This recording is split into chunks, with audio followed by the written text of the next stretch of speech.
Good evening, ladies and gentlemen. The first thing I do is introduce myself.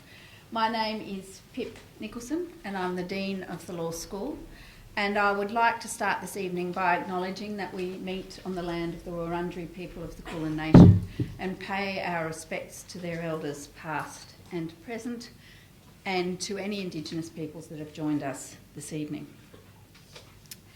I would also like to acknowledge and thank our sponsors, Herbert Freehills, and thank them for their sustained and continuing support of Law Apps. I'd also like to thank our technology provider, Neota Logic, for, again, their sustained and, in fact, catalytic effect in the introduction of this subject, first taught in 2015. I have been witness to an argument this evening about whether that means the subject has been taught for 5 years or for 4, and I'll leave you to resolve that. As Dean, I will say it's been taught for 5. And I would also like to thank both our judges for joining us tonight, one from HSF and one from Neota Logic, and you can await their incisive questions and comments and hear from them as the apps unfold over the evening. This law school has a long history, and I was very much reminded of that earlier in today when I was at a Golden Alumni reunion. That is a reunion for people who've graduated 40 or more years ago. But digital disruption is fundamentally reshaping the relationship between citizens, states, regulators and private firms.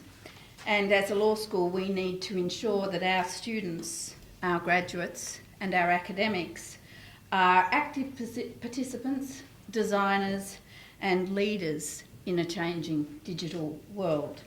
And we do this through both our teaching, of which Law Apps, I think, is an exemplar, and we'll return to talk a little bit more about the subject in a moment, and also through our research. And this year saw the launching of the Digital Citizens Research Network, which brings together scholars from a range of disciplines to consider how we can ensure that citizens' voices in particular are at the forefront of technological innovation and advancement, and we have seen that network cooperate with Neota Logic in bringing the Stanford University's Dr. Margaret Hagan to the law school in July of this year. And for those of you who don't know and didn't have the opportunity to hear from Dr. Hagan while she was with us, she is a global thought leader in legal design and has been a key articulator of how the legal profession can harness design thinking and digital technologies to open up access to justice and make legal processes and institutions fairer, less intimidating and more transparent. We were honoured to have Dr. Hagan participate in the first class of Law Apps this semester. So now let me bring you to the real grunt, the bedrock of this evening's proceedings, Law Apps. This is a night when we can consider and celebrate the opportunities that digital disruption offers. And it's for the students involved, and I might add also for their teachers, the culmination of a semester's work, designing, building, and now presenting their respective law app. As I mentioned, Law Apps has been taught at Melbourne since 2015, and it was the first subject of its type to be taught in Australia.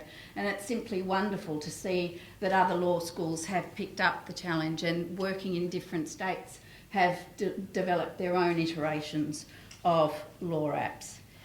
In the subject, students are introduced to the fundamentals of human-centred design and then build an application that aims to improve access to justice in our community.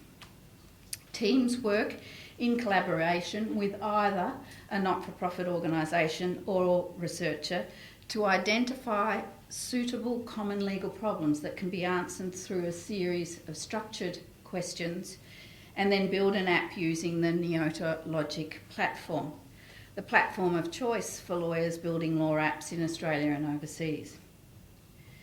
We are incredibly grateful for those who have partnered with our students in this endeavour and who share their insight and the needs that they articulate to the students and set the challenge for the students to meet. So a sincere thanks to the not-for-profits and other organisations that are in the room that have worked tirelessly with the students to set the challenge of an access to justice issue, problem, fundamental, and to see and guide and inform as to how that might best be redressed with the benefit of the technology available. In 2020, Georgetown Law School will be hosting the inaugural Law Apps Invitational Challenge. We are the only law school in Australia that has been invited to attend, and we are simply delighted to announce that our good friends at Herbert Freehills have agreed to fund a team to compete in Georgetown in 2020. I'm visiting Georgetown in November, and I've arranged to meet at the Tech Centre, and I really do want to see what goes down in advance of the team's attendance so that I can sniff out any little advantages that I'll be able to feed back to you in the intervening months. Today also, the Victorian Attorney-General announced that the law school has received a grant from the Victorian Legal Services Board to build and host a curated website, the Legal Technology and Design Clearinghouse. And this is to connect the legal assistance sector with legal technology applications and app building resources and information on human-centred design processes and software and tech providers. We are very excited about this development. We can see across the country the development and build of applications that can assist in access to justice challenges, and it was a matter of great regret that these resources were not being shared and that there was continual rebuild in some instances of resources that could have leveraged what had already been done and go on to contribute in an even more nuanced build. So we are very excited to be able to be building that resource and then to be able to see it shared across the relevant sector and also across the community of people whose aspiration it is to build apps in this area. Now, to the students. I wish each and every one of you good luck. I understand that it will be a keen competition. It will, of course, be a collegial competition. And on behalf of the judges, can I say this? We very much look forward to your presentations shortly. Good luck.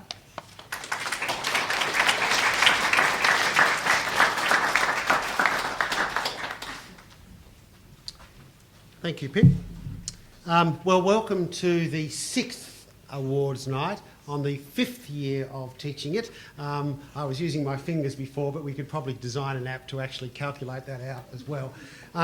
So my name's Gary Cazalet, and I've had the pleasure of teaching this subject now since 2015, and this year, in fact, I've taught it twice.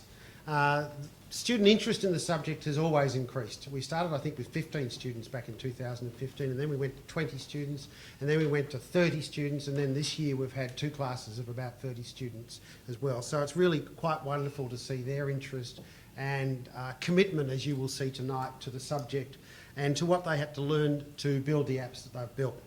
I'd like to welcome the judges. I'll speak about them in a moment. The students, the representatives of the organisations and the other people that have assisted in helping my students build their apps. Tonight they will compete for the Herbert Freehills, bless you for that person outside for sneezing, the Herbert Freehills Award for the Best Law App. And the award will be decided by the panel of judges, and I will introduce them in a moment. And then for the second time, we're also going to have an audience award. So on your seats, there should be one and no more than one piece of paper. Don't start writing in your award nominee just yet. If you've got more than 2 pieces of paper, you're not allowed to vote twice. When the judges leave the room at the end of the presentations, I'll invite you to write down the name of the best app that you think should win the student award. So as the Dean said, the primary purpose of the apps that the students have built is to make the law and related areas more accessible to people. I like to call it legal empowerment. Sometimes we call it access to justice, but I think as you see these apps, you'll see it's about empowering people to understand decisions that they need to make about their lives, to understand issues around the law, and to empower them through the use of digital technology. As you've heard, students work in teams. You'll see in your program the names of the students, and you'll see for the first time some pretty gorgeous photos of the students as well. So they work in teams from the beginning of the semester. I present to them the opportunity of what apps they might be able to build. They are asked in class without conversation to nominate their first and second and third preferences, and then they just get put into teams. There's not a, hey, I want to go with my mate to work in teams. It's a real world experience of sometimes you work with people you like, sometimes you don't work with people you like, but that's just the way it is. I think they've worked really well together. The other thing that I just want to mention is that they have also learnt to use what we call the principles of human-centred design. That is putting the end user, the client, or whoever's going to be using this absolutely at the centre of their design processes and thoughts. It's not something that I thought about. It probably wasn't being used that much when we started in 2015, and in each year and each semester you'll see it increase, and you'll see it in perfect display tonight. Every single one of the applications has had so much thought put into it to think about the user and to think about what their needs, what their language needs are, their preferences, the visuals, and so on. I want to particularly thank Herbert Smith Freehills, and I know the Dean has thanked them, but I really do want to thank them very much so because they have provided quite extraordinary support. They've enabled the subject to be taught twice a year. They've enabled me to employ 2 teaching assistants, April and Ali, who have been absolutely fabulous throughout the semester in supporting me and the students as well. They've been able to enable me to go to conferences as well and to learn more about this area. So thank you very much. And for the first time, they've supplied mentors. So each of the teams have had 2 mentors that have met with the students and corresponded with the students to assist them in building their applications.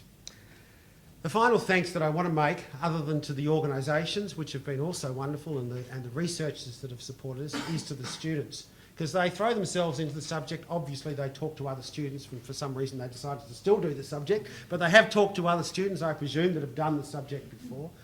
And in the first seminar, I say, listen, you know, it's kind of going to be easy for a little while, and as you get through the semester, it's going to get harder and harder until you get to the last week, and then it's going to be really terrible. I actually haven't seen any tears this semester. There may have been some tears that I haven't heard about, but it's hard. There's a lot of work. They're thrown in and learning technology that they've never worked with before.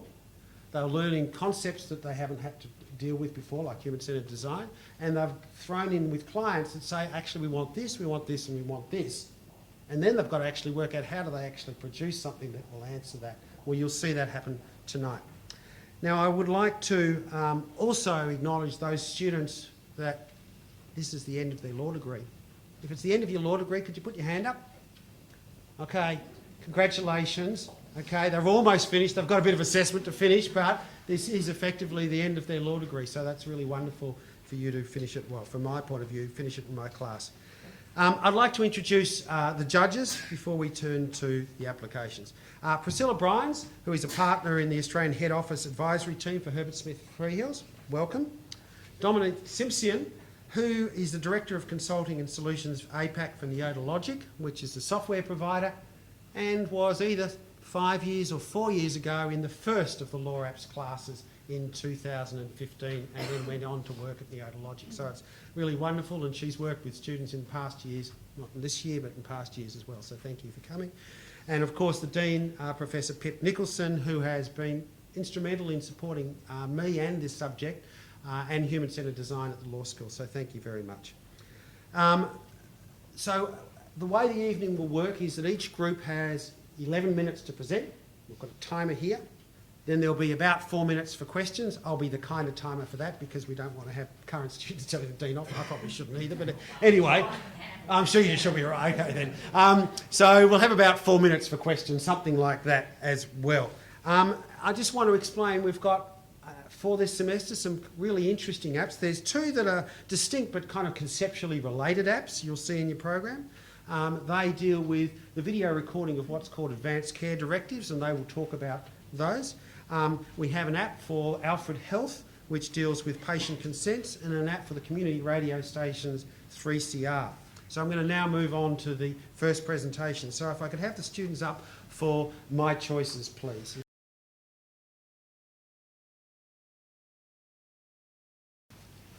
Thank you very much for coming today. Our team has built an advanced care video directive application that allows the elderly Chinese community to create video versions of an advanced care directive. An advanced care directive is a document you can fill in Victoria that allows you to either legally specify how you would like to be treated medically, or alternatively, provide a set of values and choices so that your decision maker or your doctor can make the decision that you would like to have. This is for the video, not for me. That allows you to make the choice, so the doctor will make the right choice if you are incapacitated due to sickness or illness. These are very important documents, but only 15% of our community fills them in, and these numbers are even lower for certain demographics. We have decided to explore video as an alternative to the paper form due to the work of Dr. Carolyn Johnson at the university here that has shown that video is a rich and accessible medium by which people can communicate their choices and their values. Our team is made up of myself, Nico, Jean, Kasu, Lucinda, Dave, And my name is Emma. To provide you some background information about our app, we built this app through extensive engagement with the elderly Chinese community, including in conjunction with the Chinese Cancer and Chronic Illness Society.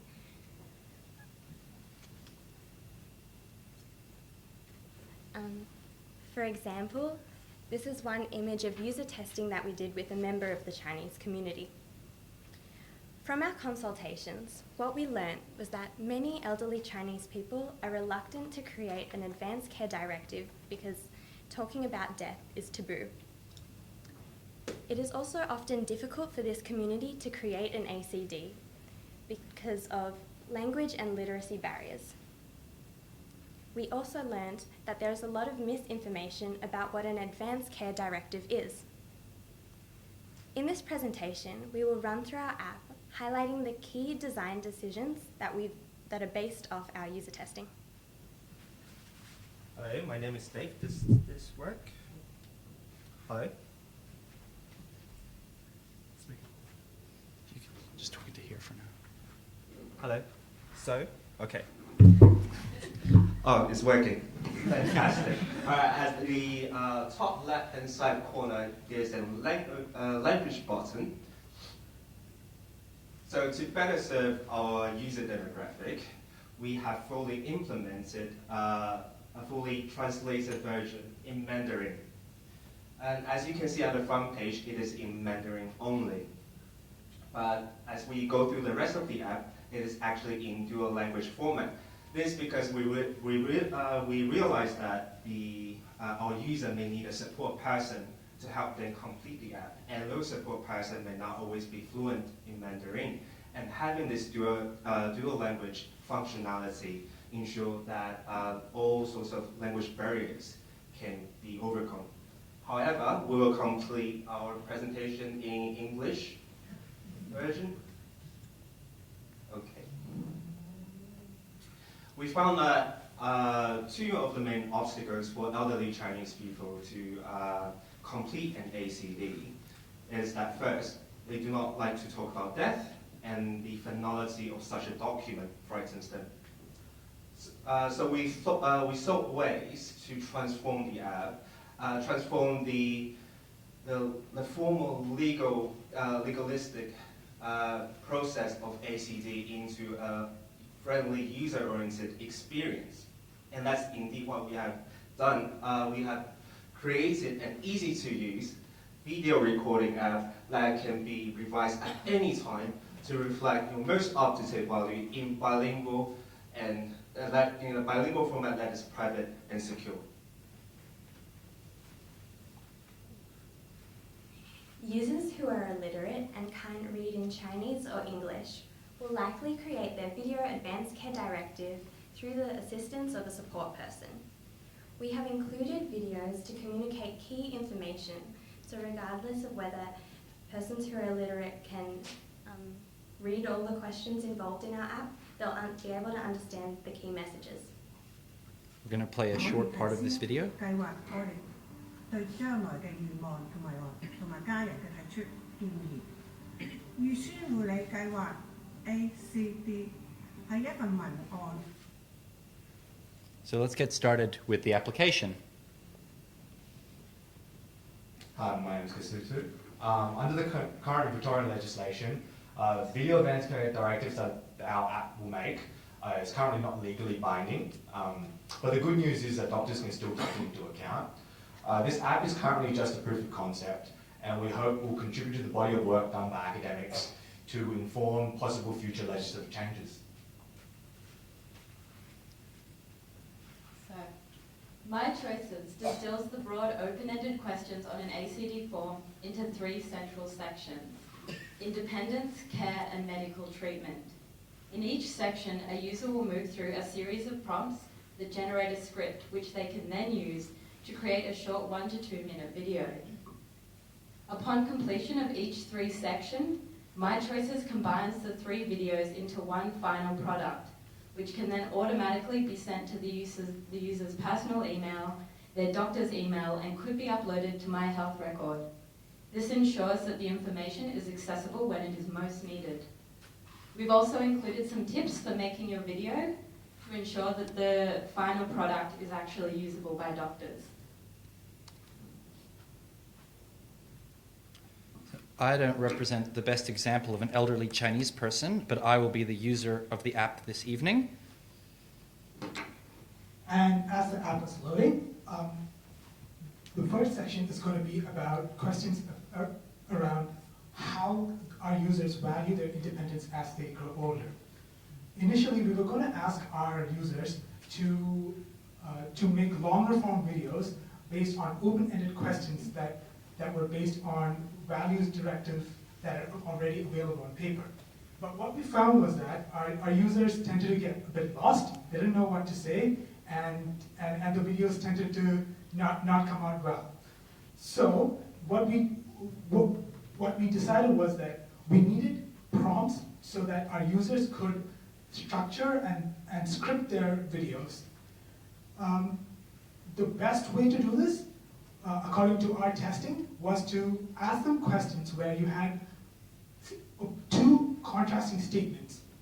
And these statements would be based on real-world concrete concepts that our users could relate to, and we would ask them where within the spectrum between these 2 statements they would fall. So as you can see, Nico has chosen his answers, and there you go. You have a script that's based on the choices that Nico has made. So we have built a custom technology stack that allows us to record videos inside of the app. It allows the user to record. We'll get someone to come up and record for this first little bit and smile so that the video can be seen at the end. The user can then finish the recording, and then after it's there, they can watch the thing they've just recorded. User to record. We'll get someone to come up and record for this first little bit and smile. And they then have the choice to record again if they'd like to, or if they're happy with this video, click the button and go to the next page. The next page goes to section 2, which again has a short series of questions which the user answers. We have pre-filled a lot of the information here this evening to save us some time. Again, we're going to take a video so that the end result can be seen. Lucinda, would you like to jump up and be in the video this time? I equally value pain relief and avoiding the deterioration of my health. But hopefully the user is more centralized with their shoulders in the frame. Again, we're reasonably happy with this video. And so we've got section 3, again with a short question, but a different one this time too. Through our user testing, we also consulted with doctors because we were especially thought that their perspective was very important because doctors are the final end users of the video ACDs, and we wanted that product to be really good for them and really easy for them to use. So apart from the vague value-based statements that we have up there, we found that the doctor also wanted concrete information by which to guide their medical decisions. To that end, we added a list of explicit list of common treatments that a patient might not want. And we get to the final video page in the script. Who would like to jump in this time?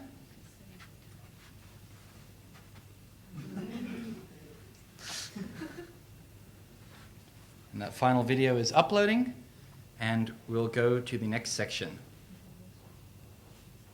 Through consultation with doctors, we also learned that conflict can arise when family members have different ideas about what medical treatment their loved ones should receive.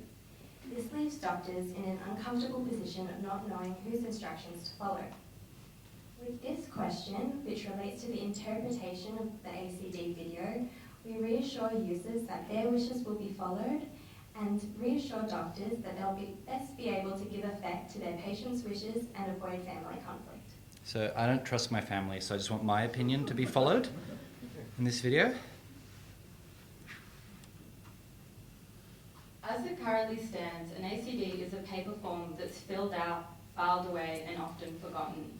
With My Choices, a user can automatically upload their video and send it to themselves, to their doctors, or any family members that are relevant, as well as potentially uploading it to My Health Record. That's why, as you can see, the last prompt for the user is to fill out some personal information about who they want the information to go to ensure that it's accessible to everybody that's relevant. For now, we won't send it to our doctor or go to My Health Record, and we'll go to the next page. What happens after this is that we may, depending on how technology works, see the compiled video, but what happens is that the user also gets an email with a link to their video. It tells them how they would go about making a new one and what to do with it. A similar email is sent to their doctor, and a copy can be on My Health Record in the future once integration is figured out. Essentially, what happens is that we will confirm that the video does work, which it does, which is excellent. So in the application, the user clicks Next, and the application loads. And what has happened is that essentially a totally compiled video has been created of the 3 videos that we took with a name and a date stamp so that it can be checked later. We'll get someone to come up and record for this first little bit and smile so that the video can be seen at the end.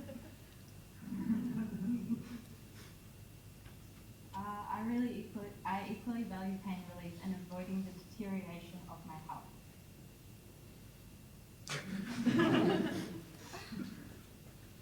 As you can see, there's a complete video, and as we scroll down, basically the user's responses are also available in this form, and a copy of this is in the email that was sent to the user and the doctor. Finally, we would like to extend our huge thanks to all the incredible people who helped us build our app: Gary Hazalay, Dorothy Yu, Carolyn Johnston, Carl Parch, Tyndall, Aaron Wong, and Bonnie Costa. Thank you very much.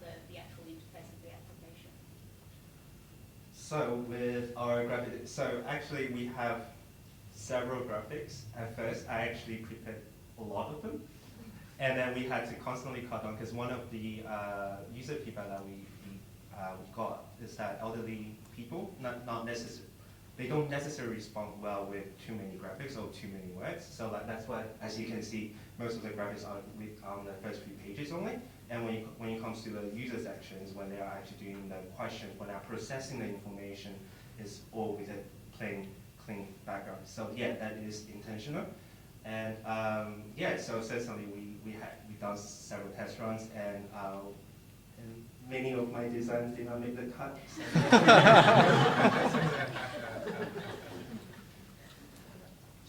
I'm fascinated. Why did you go with directed questions with opposing statements? How did that get a better result for your users? We did a series of user testings where we came with these quite open-ended questions about what does independence mean to you?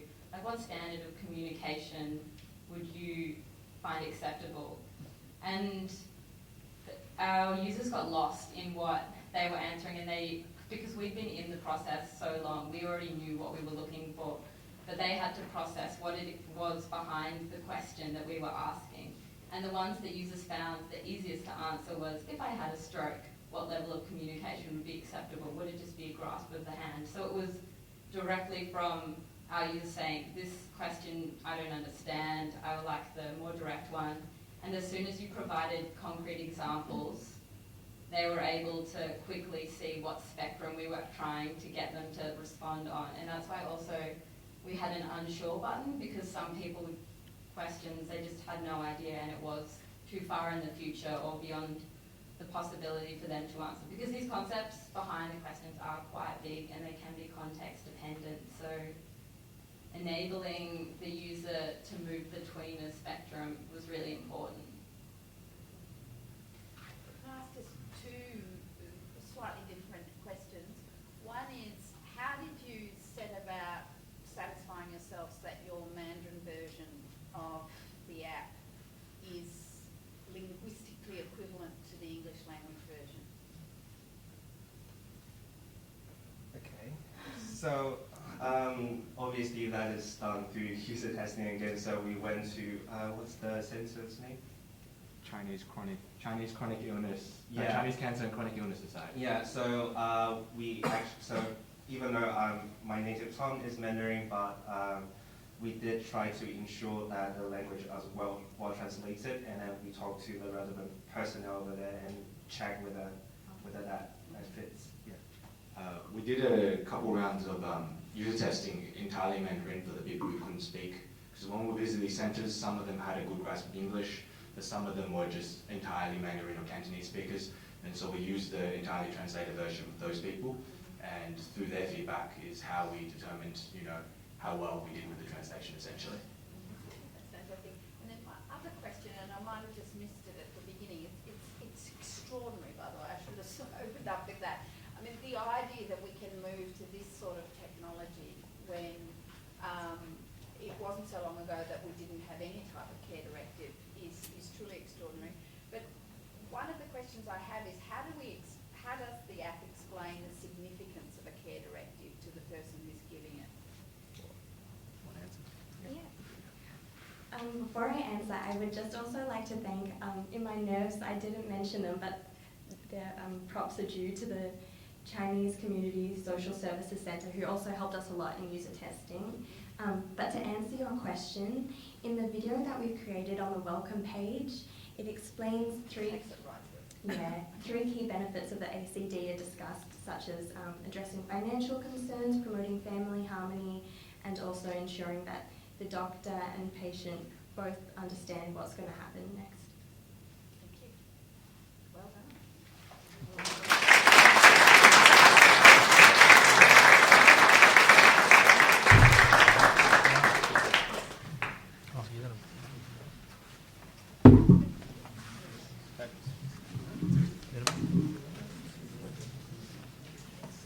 If I could get the team for the Alfred Health Group, My Consent, up, please. That was wonderful. I hope you enjoyed that. The other part that I really enjoy about the night is that for most of the teams, they actually haven't seen the other teams' apps. This is the first time they see them. So they're always pretty excited about it as well.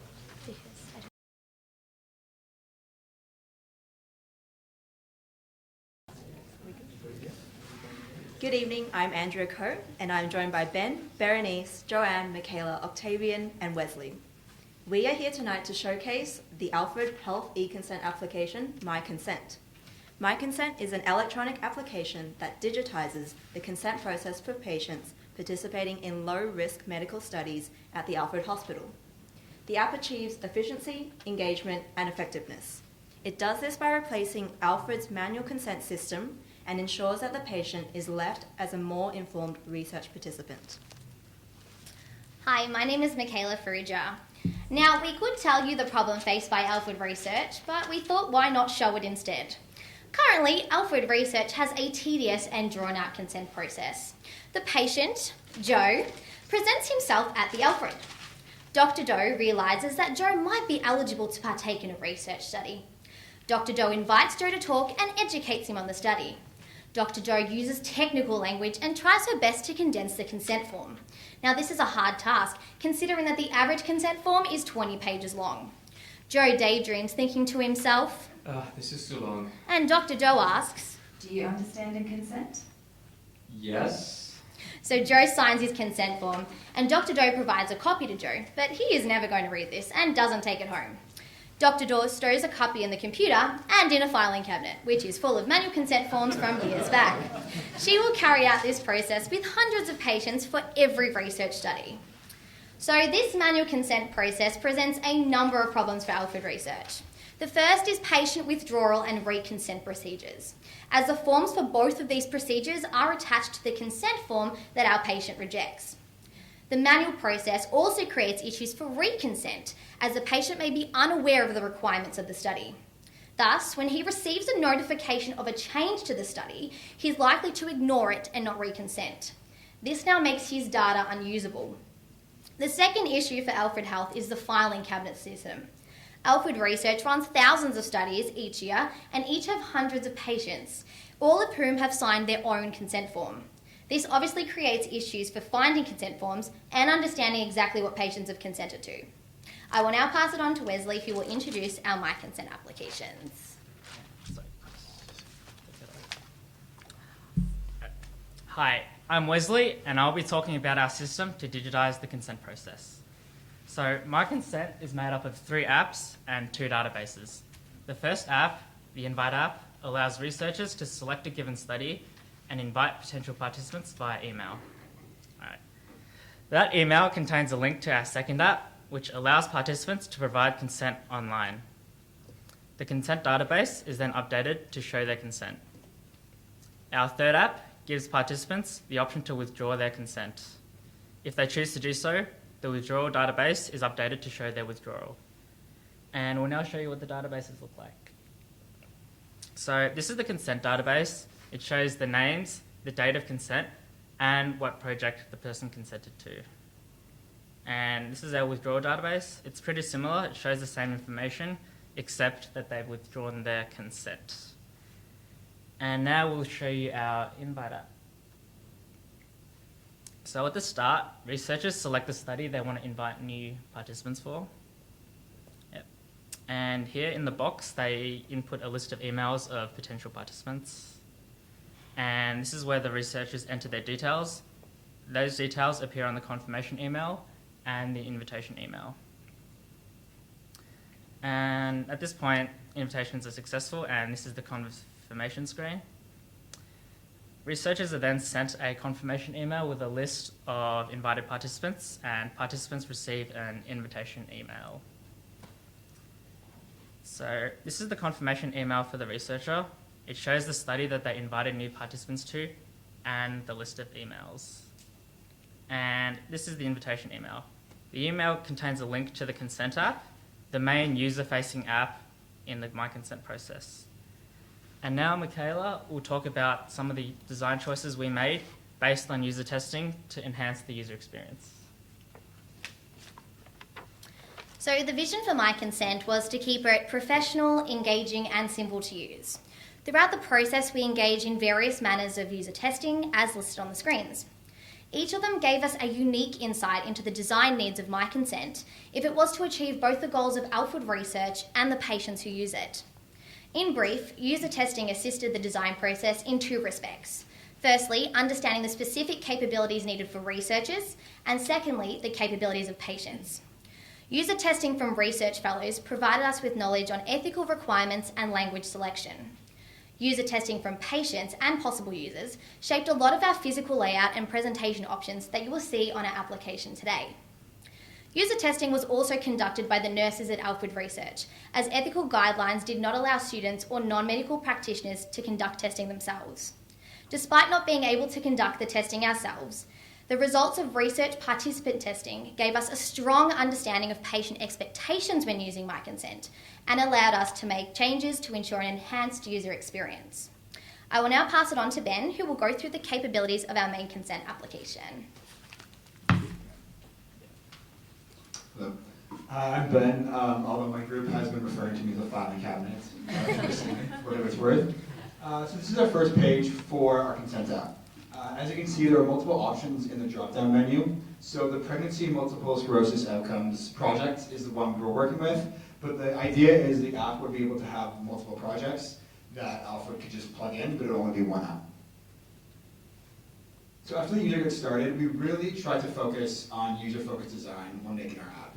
So we thought, what would the user need to make it as easy as possible? So these are just 3 things. So there's an interpretation and translation service, which they can call, and we've listed the 5 most common languages in Victoria, which says that exact phrase. If you would like an interpreter, please call this number.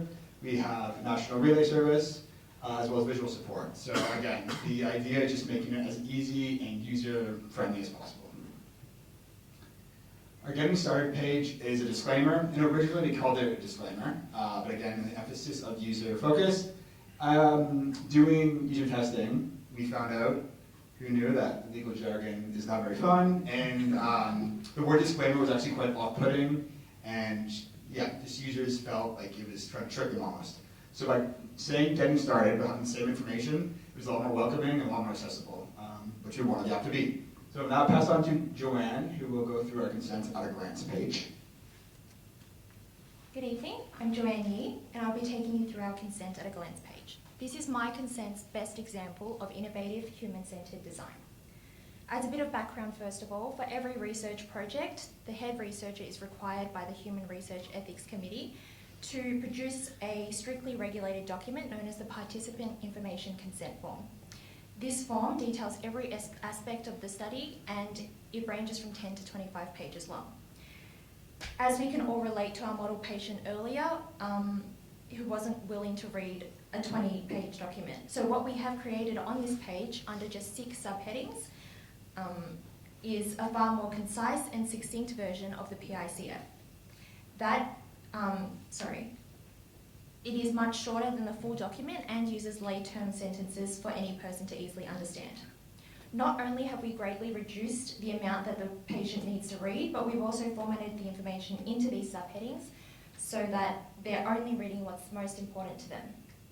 The purpose of our design will allow for these subheadings to act as placeholders for all future research projects.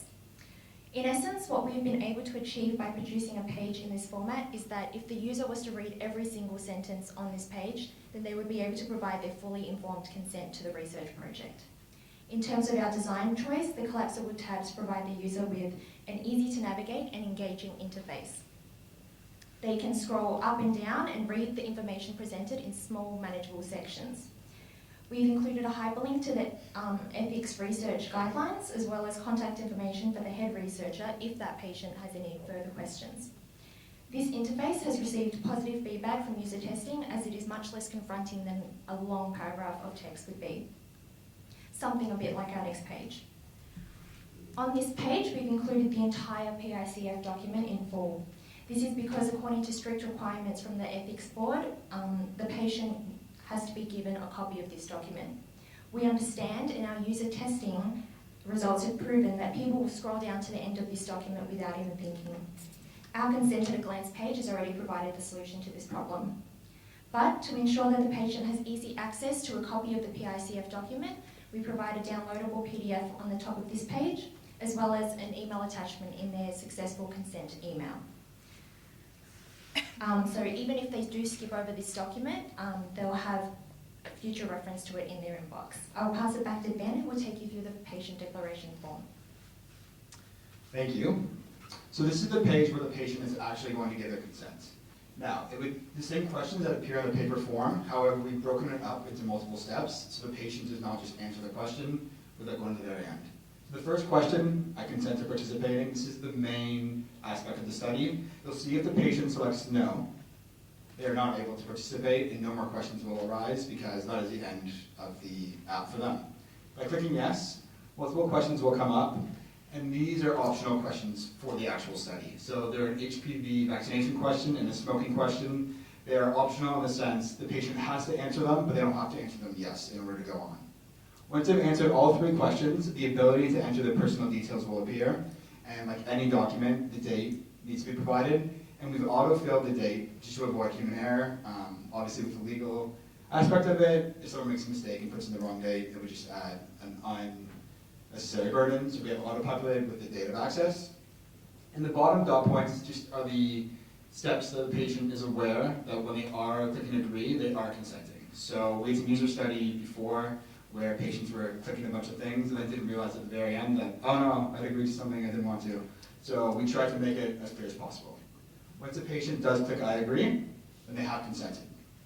A signed copy of the PDF form will appear on this page, and this same form will be sent in an email that the patient provided. The reason we've done both is, again, user testing really indicated they would like both. They want it right away as well in an email for future reference. In the email as well, there will be a link to the withdrawal app where they can withdraw the consent at any time. And Octavian will explain how this works. Hello, I'm Octavian Katrine. No consent form is complete without an opportunity to withdraw at any time or anywhere. Our process makes it as simple as unsubscribing from a newsletter. All the user has to do is open the email they received after consenting, follow the withdrawal link, and then click the buttons. Moreover, our app empowers the user to choose their level of involvement. That's because if they want to, they can only withdraw from specific aspects of the study. Once this is done, an email is sent confirming the withdrawal. Finally, all this information is stored in the database. I'll now pass it on to Berenice, who will be discussing the possible changes that could be added to the My Consent application in the near future. Thank you. In the future, we have two potential enhancements to the app. Firstly, is that the app could be adopted across any Alfred Health study, and the app was designed with this in mind. Secondly, the app has the ability to be implemented with the hospital's database and thus exhibit a secure storage facility for digital consent. What this also makes possible is the addition of a login portal where instead of receiving everything via email, patients would receive a username and a password and be able to log into the My Consent Alfred Health portal, which would perform all the functions of the app and additionally store the information in the combined databases. In summary, the My Consent apps have been able to transform the previously mundane and complex paper process into a digital version that not only enables patients to provide consent online, but also improves their overall understanding of what they are consenting to through an engaging interface. We would like to give a special thank you to our clients, Dr. Vilja Jakobaitis and Herbert, to Janina Louise, the nurses at the Alfred Health who conducted user testing for us, to our mentors at Herbert through Freehills, Danielle and Isaac, and to Neota Logic, and in particular Kevin Mulcahy, who has worked very closely with us this semester. Thank you. I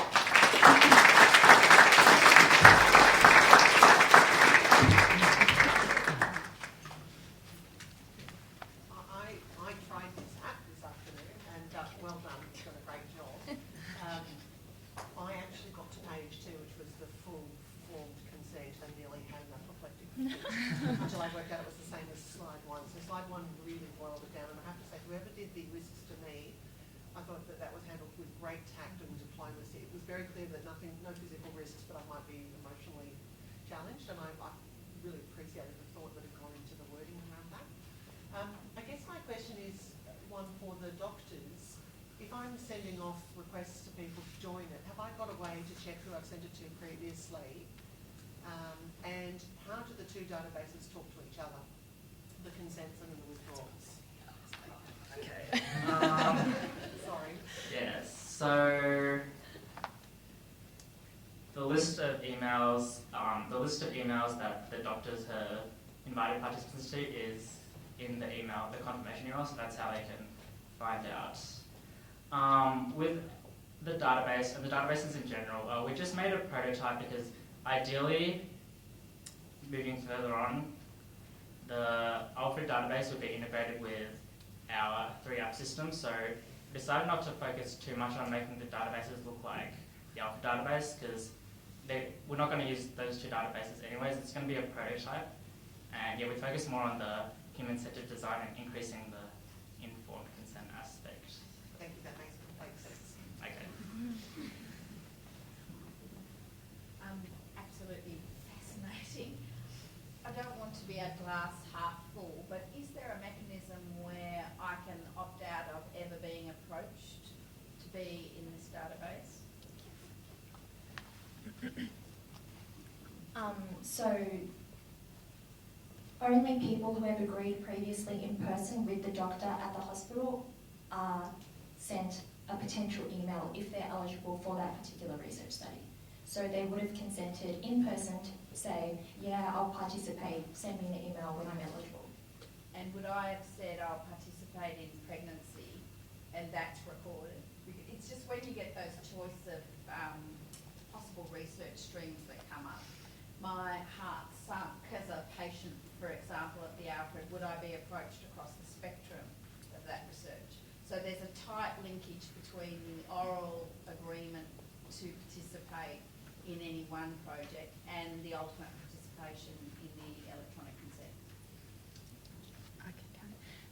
So with this study in particular, it actually only started off as the top study, and we found out that this is often the case. Researchers will start this research paper in one direction and then later on decide, oh, we'd like to add a smoking section or some extra information.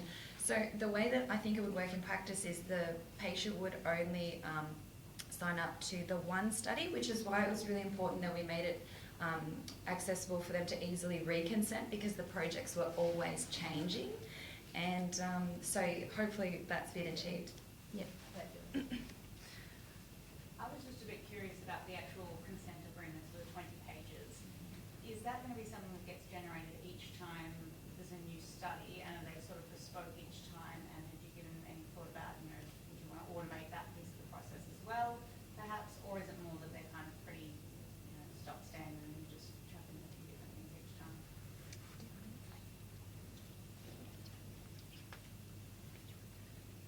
So the ethics board regulates that 20-page document for every single research project, and just on the basis of it being a medical research project, most of the data is the same, like the basic information, and so we actually created a template for the doctors or the researchers to use in our consent at a glance page, so all that information could just be copied and pasted from their Word document. And we did discuss the automation of the consent at a glance. The reason we decided against that is because our sort of whole purpose is to make it more user-friendly to the patient. And so that requires a sort of human thought into what's actually going on in the patient's reading. So yeah, we try to make it as easy as possible for someone to go in. If it was automated, then it would just be, it wouldn't be enough of a thought process into what the patient's actually reading. And then just one other one, which was just sort of interesting. You had your list of users that you did user testing with, and they sort of range from you've got lawyers, doctors and nurses, and then you've got patients. Obviously the 20-page document is one thing, but were there any other bits where you got kind of conflicting results, where you have the patients wanting one set of things, the nurses wanting another, the doctors wanting another, and how did you deal with that conflict and how did you resolve it? So one of the biggest conflicts we had with user testing was this idea of having a login portal versus the email. And that depended on how much you cared about data security and privacy at the end of the day, which was really hard to make suitable to every individual. So yeah, half of the user testing said, yes, give me a login. The other half said, no, just send it to me via email. I don't really care. So at the end of the day, the Alfred has expressed they would like a login, which is why we have suggested it for future implementation. It also makes sense when integration with their database comes into mind. But yeah, that was... And you kind of alluded to earlier, when you see the full page, you kind of freaked out. I think most users do freak out. I think ideally, for any user's point of view, it wouldn't be there, but that's where the sort of legal aspect comes in. And there's that conflicting opinion, and the legal went out, unfortunately. Yeah. Fantastic.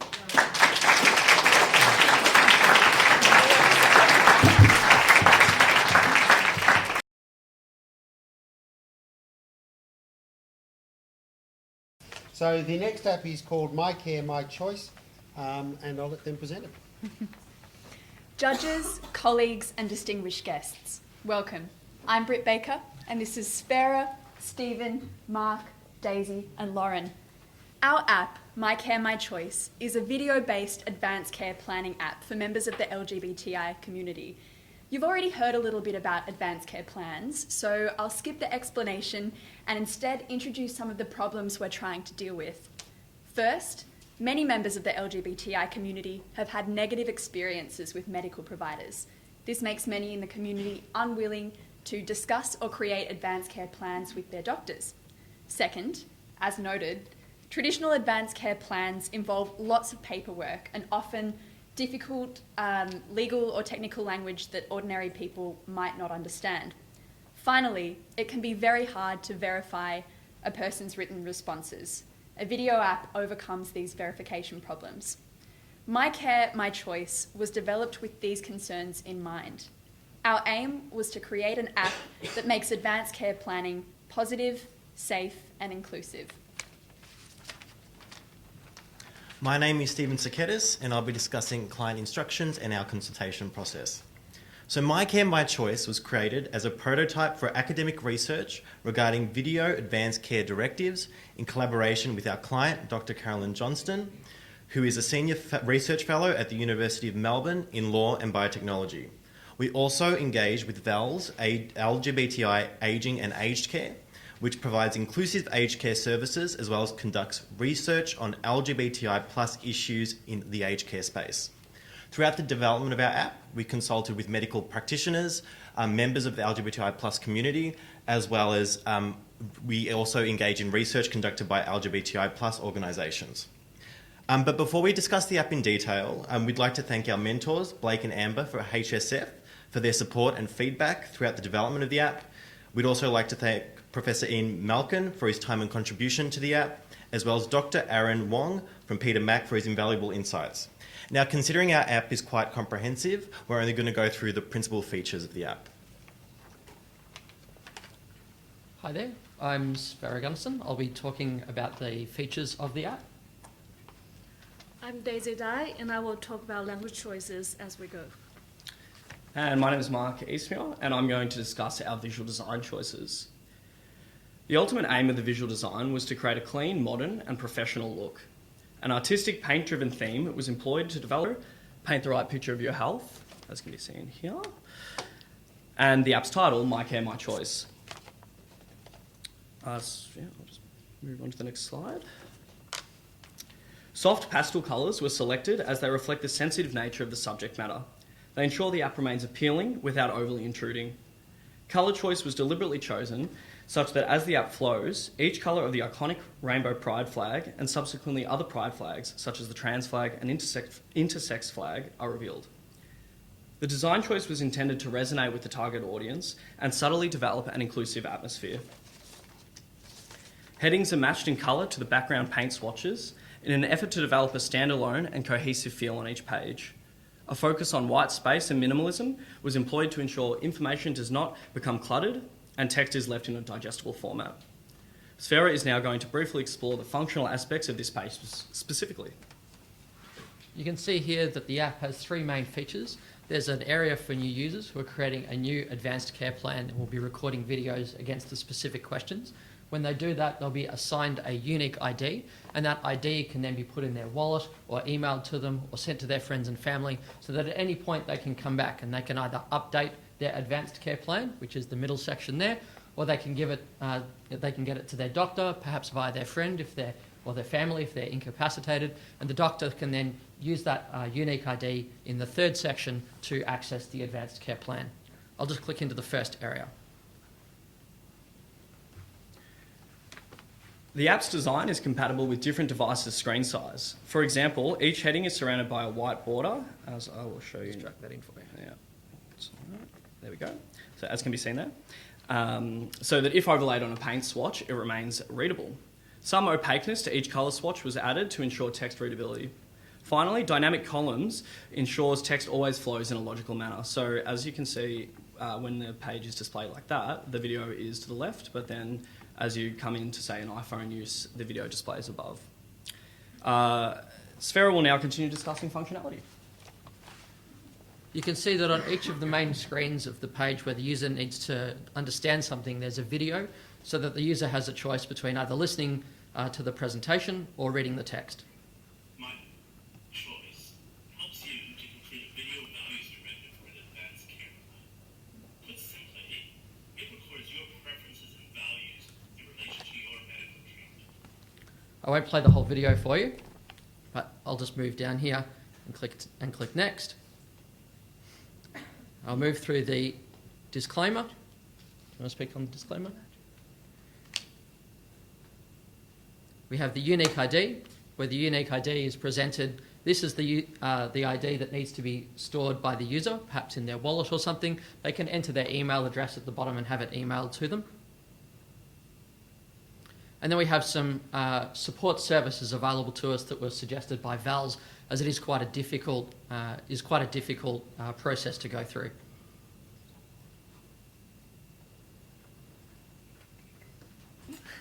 Just noting that across the app, the language choices are made in a way that's interactive, engaging, and empowering. We continually remind the users of how the information that they provide will help improve their experiences with health services. For example, questions like, what is the pronoun you would like people to refer to you by are used to encourage the users to provide as much information as possible. On the other hand, we are also mindful that we do not want the users to feel pushed to disclose any information that they do not feel comfortable with. The doctors only need 3 things: the name, the address, and date of birth to verify a person's identity. So all other informations are collected as with optional questions. Such as gender identity and sexual orientation. They are delivered in a non-confrontational way. If you feel comfortable, please share. We remind them that is their choice. Now we get to the value statements.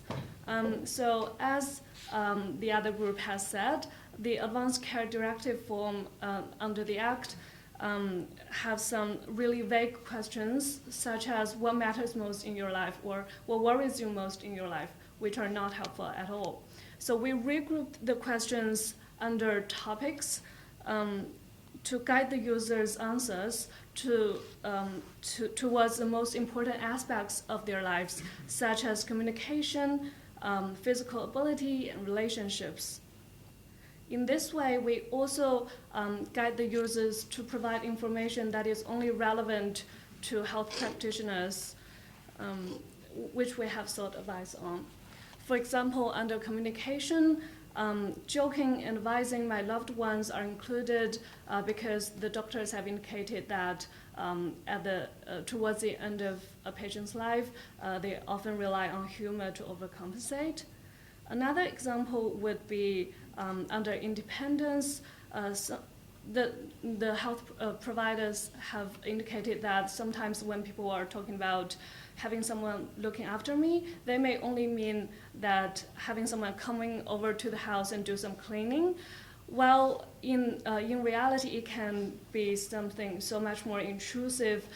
So we included examples such as showering me and putting me into bed to help them fully understand the situation. Feedbacks from the community users also indicated that these prompts under each topic are really useful in guiding them thinking and also make them feel less lonely and isolated during the process. I'll just quickly run through the rest of the app. On this question, I'm going to answer yes. I'm going to quickly record a response.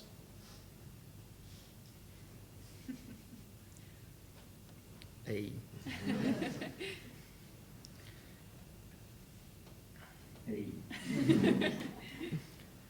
If I'm happy with it, I click on accept. And then I can click on next. I'm not going to answer the rest of the questions, but we have questions on physical ability, YouTube videos with examples, on intellectual ability, on relationships, and finally an opportunity for the user to record any other thoughts that they might have. Each video is limited to 30 seconds, and that's stated on one of the previous pages. Finally, there's an opportunity to review all of the information that you've entered. You can go back and re-record any videos or enter any information that you might have missed. Finally, you get the unique ID again, an opportunity to email it to yourself as well as to your friends, family, perhaps your doctor. Print it out, put it in your wallet, anything like that. And then the support services that we referred to earlier. If I jump back to the start screen, and I start again and I take the position of a medical practitioner who clicks on View Patient ACP, they would enter the unique ID on this screen. They would click on Next. They get accesses the Neota Logic database to access all of the videos that the person has recorded.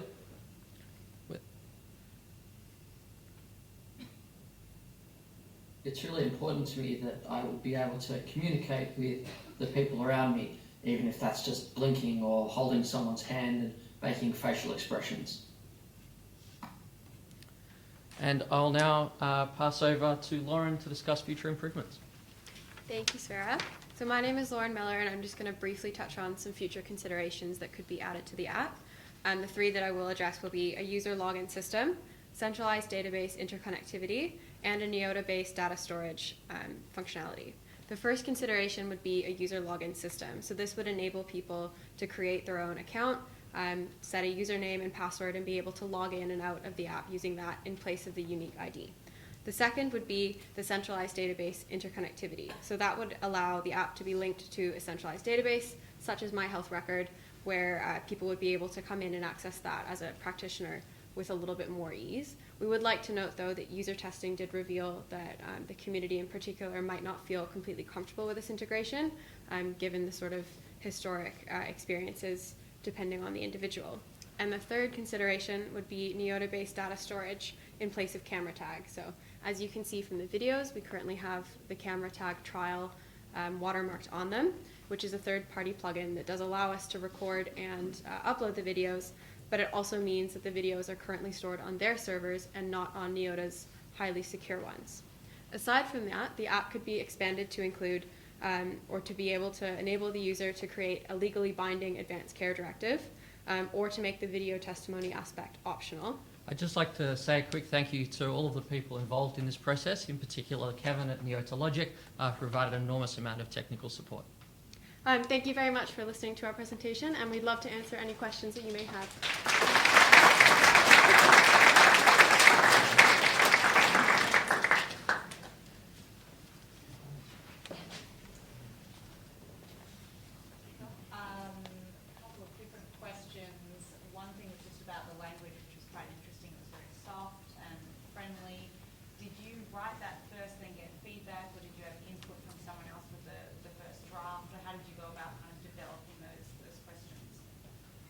Yes.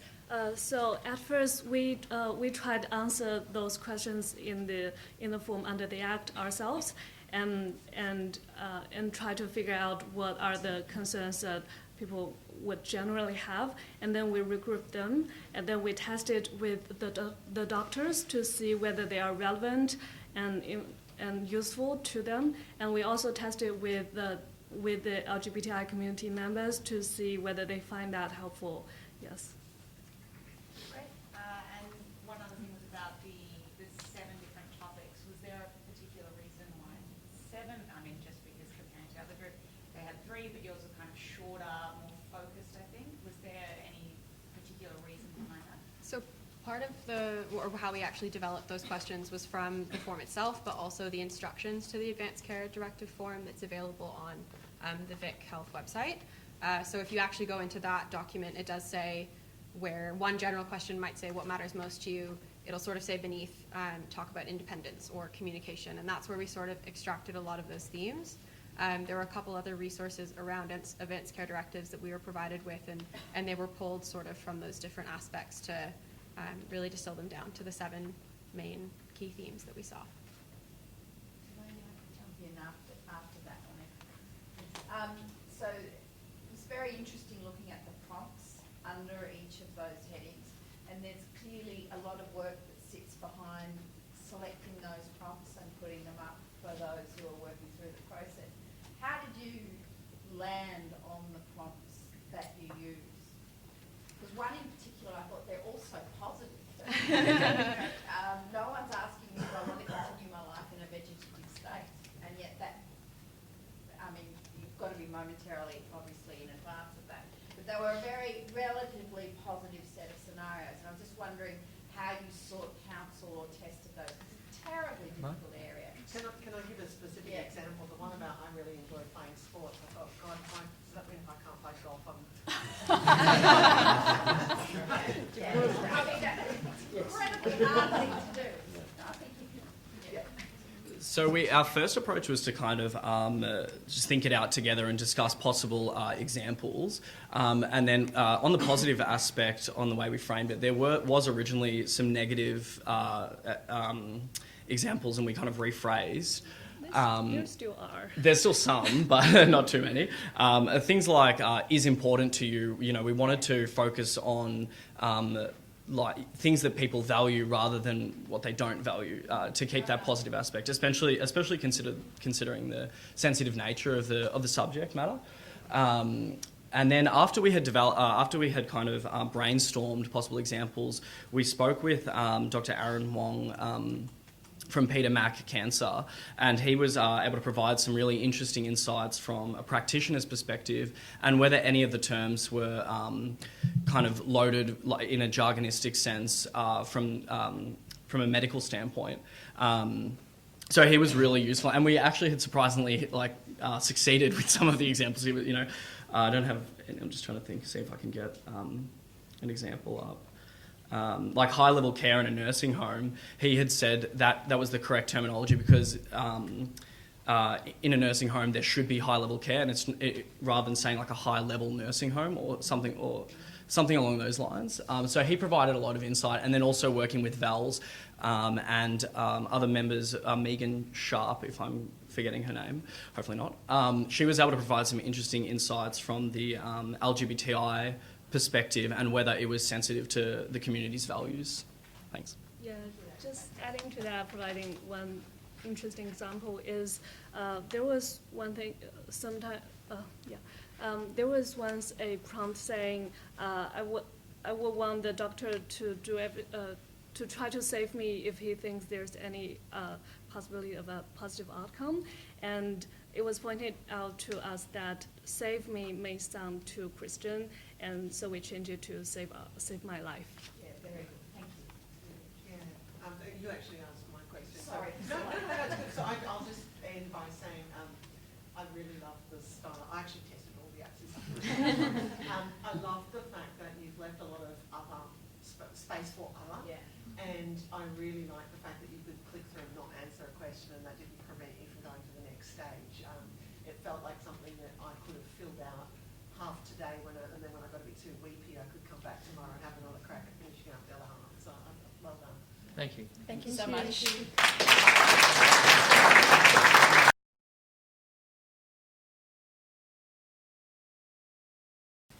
Good evening, ladies and gentlemen. My name is Ishan Lal, and with me I have Alice, Jasmine, Grace, Isabel, Eva, and Amina.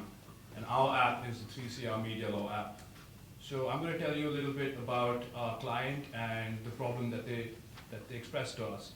So 3CR Community Radio provides a platform to progressive communities to voice their ideas about social, political, environmental issues and create change. So 3CR airs 120 programs each week. These are primarily talk-based programs, and these are run by over 400 volunteers. So these volunteers come from a variety of backgrounds. They have different language capabilities, they have different educational levels, and some have disabilities.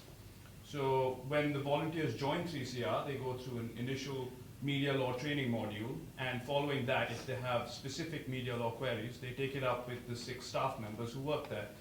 So when we asked them what the problem was, they first said that the media law training module is quite text heavy, it's quite tedious, there's a lot of legal jargon, it's hard to follow.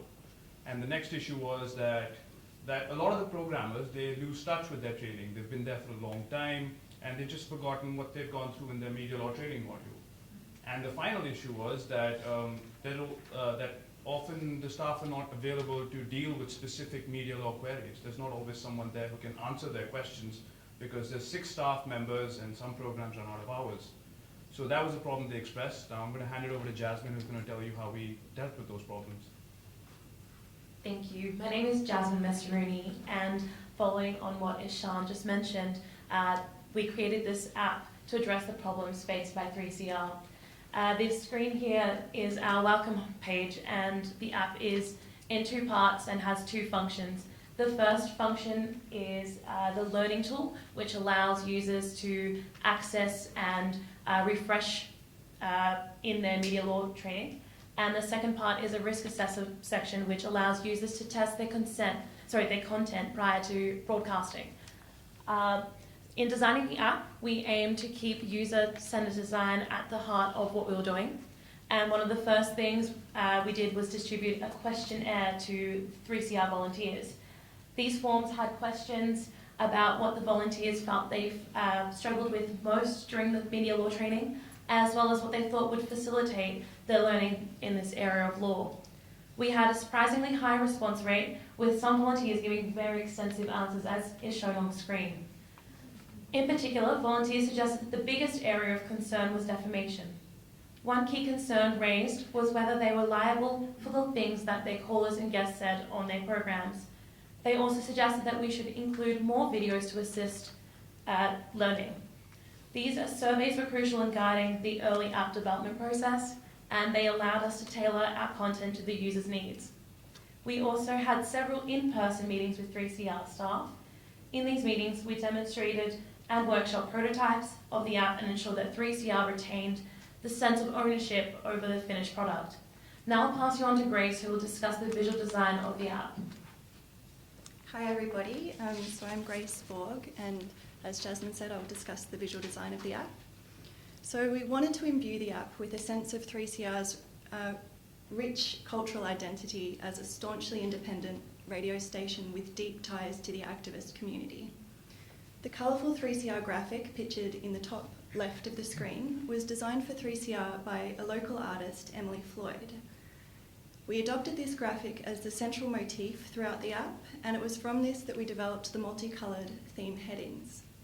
We also incorporated some of our own designs, along with photographs that we took of the facade of the 3CR building in Fitzroy, its internal poster-clad walls, and the recording studios. Through these images, we seek to invoke the fun community spirit of 3CR in order to enhance trust and rapport with end users of the app. So I'll now hand you over to Eva and Alice, who are going to take you through the first component of the app, the learning tool. Good evening, my name's Eva Carroll and I'm Alice Sauce. And together with Alice, I'll be talking about the educational part of the app. The learning tool consists of animated videos, quizzes, and text.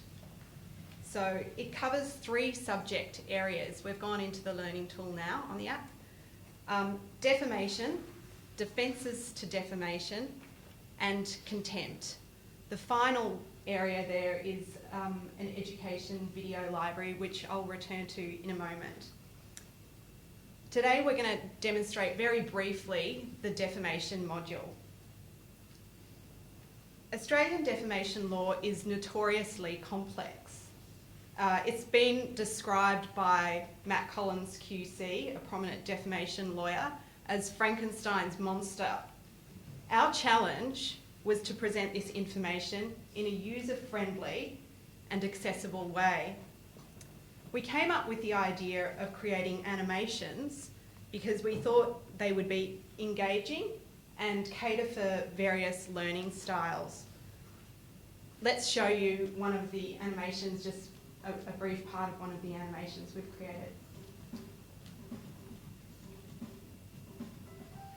Defamation occurs where 1.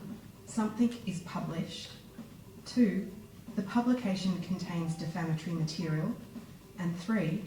The material identifies a third person, not-for-profit organisation or company with fewer than 10 employees. Lastly, There is no legal defence available to all those involved in the publication. So the app contains a total of 6 animated videos ranging in length from just under 2 minutes to just over 12 minutes. We created all of them from scratch, which means they are completely tailored to 3CR's media law policy. If I can return very, very briefly to the video library, all the animations, all 6 animations are contained in the video library for easy reference. I'll hand over to Alice. Thank you. So we'll just move back into the defamation module now. So after the user has watched the initial introductory video, they have 2 choices. They can learn more or they can skip straight to the quizzes. So if they click learn more, which we won't do, they'll get some more detailed information about the area of law. There are more videos, real-life examples to illustrate the concepts, and explanations about how the law might apply to 3CR specifically. So then, if we move to the quizzes, so we've got our first question here, which is, during your broadcast, a caller says, politicians are liars. Is this defamatory? So if we select option C, which I believe is the correct answer, we can see straight away how we've done. So we got it right. So designing these quizzes, we didn't want it to feel like a test because that's not what it's about. It's not about assessment or reporting. It's about allowing the user to gauge their own understanding of the content and to see whether or not they need to go back and maybe do a little bit more reading. So we've got about 20 questions for each area of law, and then once they've run through those, they can either choose another area of law or go to the video library to revise some of the content if necessary. So now I'll pass you over to Amina and Isabel, who will take you through part 2 of the app, the Risk Assessor. Thank you. Good evening. My name is Amina Dalal. And I'm Isabel Trinka. We are here to talk to you about the second part of the app, which is the Risk Assessor. It will allow the user to verify prior to broadcasting whether or not the comment is going to go against 3CR's media law policy. The app does this through a series of targeted questions. But rather than telling you too much about it, we thought the best way would be to run a sample session. So imagine for the purposes of this section that Amina here is a volunteer broadcaster with 3CR, and she's planning the content of her next show. So what are you planning to say on that show? Gary Cazalet is taking bribes from large corporate firms. Rightio. So we know we're in the realm of defamation because we're worried about hurting the reputation of a person. So we click onto that. It's Amina's comment rather than a guest or a caller comment. Gary Cazalet is a person. If we're unsure what a public figure is and whether Gary might qualify, we can click on that and find out. Unfortunately for Gary, I don't think he's quite famous. So we'll click no, and he is still with us. We are identifying Gary by name, and yes, we are worried that the comment might be defamatory because it harms reputation potentially. Unfortunately for Amina, she does not have evidence to support the facts of her comment. As you can see, the app has assessed the risk based on the answers and produced a tailored risk assessment report. The report indicates the risk level and it also explains the source of risk, thereby enabling continuous learning. The app also refers the user to contact a staff member to discuss this further. And lastly, the app also gives the option to email the report for future reference. Thank you. That's right, you hold on to that. So to sum up the app... Hang on, one more. So rather than... So now that we understand how part 2 of the app works, I thought we'd talk a little bit about how we built it. So the first thing that we did was try to implement a plain language approach. So in early prototypes of the app, we used quite legal technical language. For example, the app asked users whether the comment they were planning to make was about a corporation. When we tested the app with users, however, we found that they found this language a bit difficult and not very approachable. Some users were unsure exactly what a corporation was and whether it was in fact the same as or different to a company. In later iterations of the app, we substantially rewrote the language. We tried to make simple word choices, and because of this, the app now refers to companies and not corporations. A second thing we did was we tried to make the app very conversational in tone. So if you look at this opening screen of the risk assessor, we look at the language. Worried about your content? We'll ask you some questions and provide a report. And don't worry, the whole thing's anonymous. So we try and adopt this conversational tone to establish that rapport with users. The final thing we did was implement a text-to-speech option so that users can highlight text and hear it read aloud. And I'll now pass to Ashan to conclude. And now, to sum up, it's basically an educational tool for programmers to be more self-sufficient in identifying and understanding media law issues. However, we were considering the possibility of taking this app forward, so through a process of anonymous data collection. So for example, the risk assessor part of the app, if we could collect data on which pathways are most frequently used, it would point out, say, gaps in 3CR's media law training. Also, it would highlight areas that are frequently used, so issues that come up quite consistently. And the idea is to really strengthen 3CR's media law protection from us lawyer types in the future. I'll thank you all for listening, and thank you all who helped us in the production of the app. We couldn't have done it without them. And I'd like to extend a special thanks to the 3CR staff who took a lot of time out to help us with user testing and making the app what it is today. Thank you. I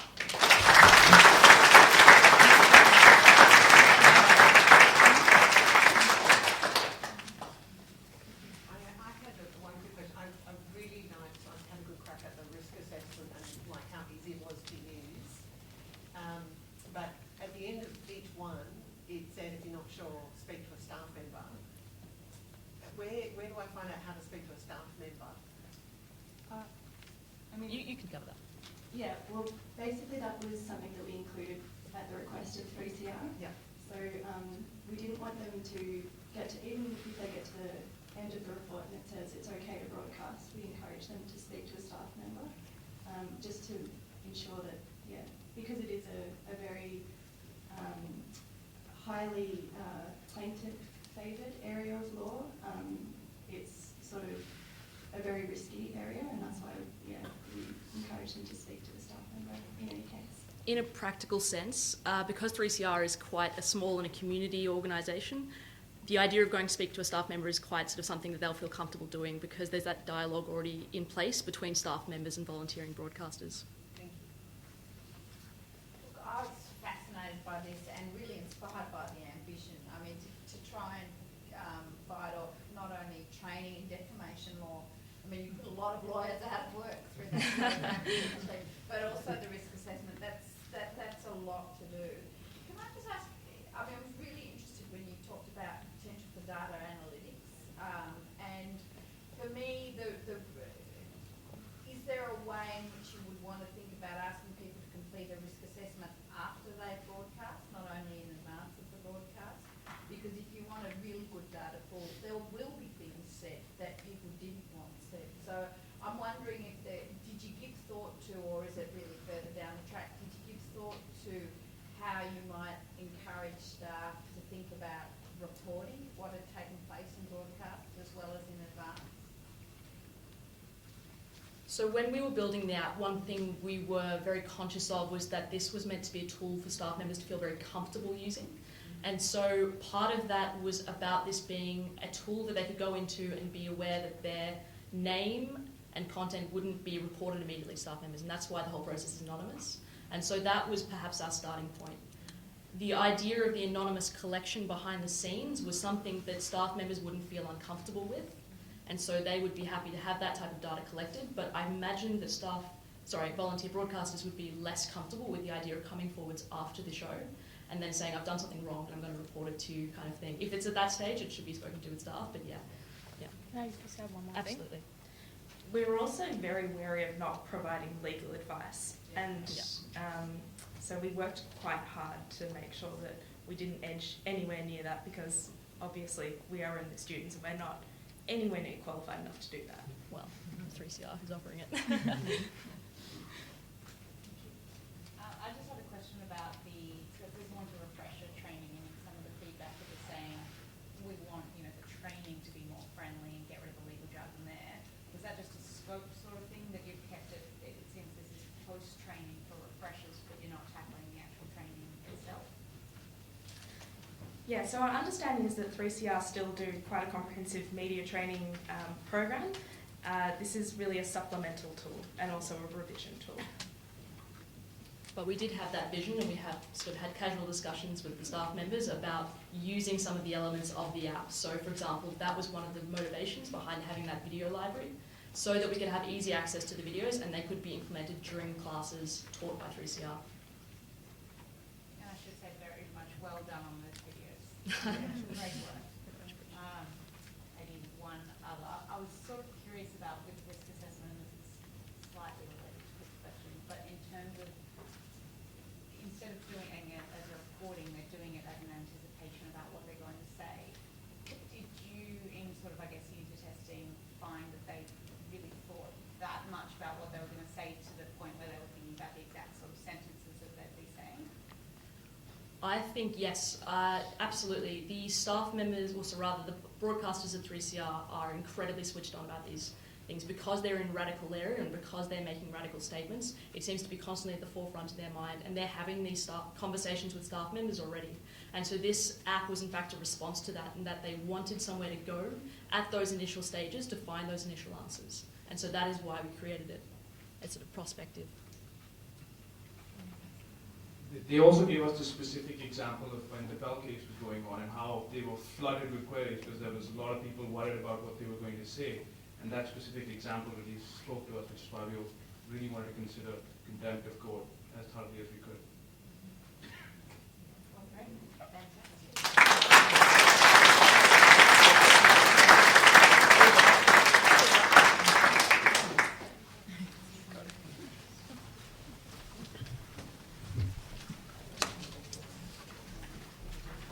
Well, I'm sure you'll agree they were some absolutely stunning apps, and I feel very lucky to be a teacher at the law school and to see the work that the students do. I mean, it really is extraordinary, and it's really nice to be in the audience and hear people go, oh, wow, and things like that around me. So what's going to happen now is that the judges are going to go and retire and deliberate and then come back with a conclusion of which app they want to award the Herbert Smith Freehills Award to. So I'm going to let you go right now.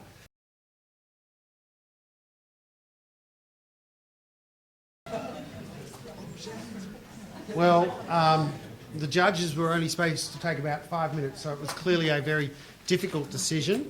But I'd like to ask Priscilla to come up and announce the Herbert Smith Freehills Award for the Best Law App. Can I start by thanking everybody who participated in this subject and the amazing work that you've done. Your judges found this very hard, very, very hard. We added up the numbers that we'd jotted down and they were all pretty even. We had amazing things to say about each of you. I am not going to do a Catherine Deneuve and announce La La Land, but I am going to say that we have call-outs for all 4 apps. We want to congratulate each of you on different aspects. My Care, My Choice, your graphics were beautiful. We thought it was an amazing looking app. With 3CR, we thought the ease of use and the way that you could use it in a hurry if you had some horrible person in your booth about to defame the Prime Minister, you'd be able to use that one pretty fast. My Choice, we loved the amount of thought that you had put into the end users, the way that someone who was working with a Chinese person who may not actually even be literate, you could use it together. There was so much thought in it. And My Consent, the usefulness of that. We could think of nothing better for doctors to do than actually be doctors rather than spend hours and hours explaining those horrendous forms. So congratulations to all of you. We struggled, but in the end we've chosen My Consent. Would you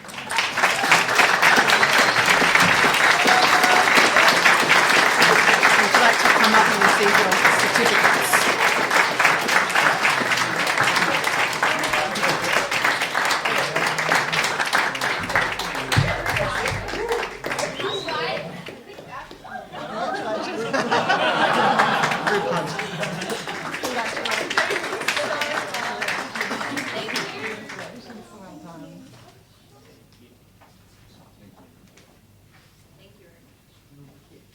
probably have a word from one of you, first of all, if you'd like to speak. First of all, this would not have been possible without the most incredible team ever. They were so hard, everyone was so hardworking, and everyone brought something new to the table. Probably that came through in our personalities in the presentation. We're all so different, but we worked really well together. And I loved it, and I love this semester, and I love this subject. Yeah, Danielle and Isaac, thank you so much. It was so great to have you on board and learn so much from you, as well as Kevin. Kevin stayed up to early hours in the morning helping us with our app, so we thank him for our vision, and for Gary for supporting us all the way, and April as well for coming along and helping us. So, yeah, anyone have anything to add? No? Oh, nice!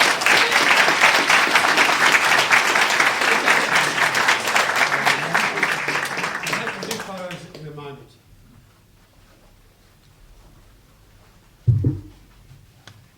All right.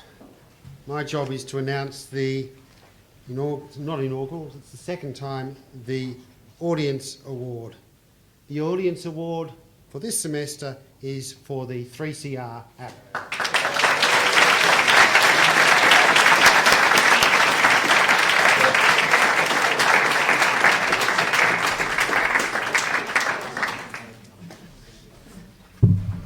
Congratulations. There you go. And I will give you... We had them printed for all of them, just so it doesn't look like we've actually already worked it all out in advance. Congratulations. Thank you.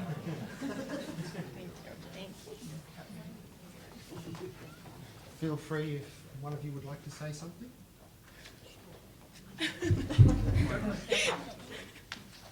So thank you all. We literally couldn't have done it without you. And this is just the most wonderful team, the most hardworking people I've ever worked with at Melbourne Law School. Just a heads up. And some of the creative minds that you would have seen in the app, the work that was done is just. I mean, I'm like tooting my own horn here, but like it was beautiful. It was really well made. So yeah, it was a great experience working with this team. We just wanted to thank 3CR again, who were very supportive throughout the whole process, and as well for our Freehills mentors who unfortunately couldn't be here tonight. And also to Gary, thank you for your support. Great.